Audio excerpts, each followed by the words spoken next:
अळू. अळू थंड, शक्तिवर्धक, अग्निप्रदीपक, मूत्रल, कफ व वायुकारक असून ते धातुवृद्धीही करते.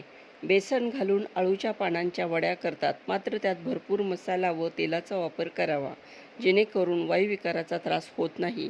मात्र त्याचे अतिरेकी सेवन मात्र टाळावे. अळूच्या कोवळ्या पानांचा रस काढून त्यात जिरेपूड मिसळून प्यायला असता पित्त प्रकोप दूर होतो. वायूमुळे पोटात गोळा उठल्यास अळूच्या देठासहित पाने वाफवून त्याचे पाणी काढून त्यात तूप घालून 3 दिवस प्यायला द्यावे. रक्तपित्त झाले असता अळू जुलाबात गुणकारी ठरते.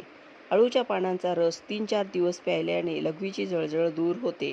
अळूची देठे विस्तवावर जाळावी व त्याची राख फोडांवर लावल्यास फोड फुटून बरे होतात. गांधीन माशी चावल्यास अळू भाजून त्याचा रस नवशस्थानी लावावा, तसेच पोटातही घ्यावा. पोटात कृमी, जंत झाले असता रानटी अळूचा कंद जाळून त्याची राख मधातून चाटावी.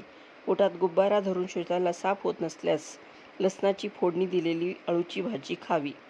मूतखडा, पित्ताशयाचा खडा असणाऱ्यांनी अळूचे सेवन टाळावे. अळू कधीही कच्चा स्वरूपात खाऊ नये.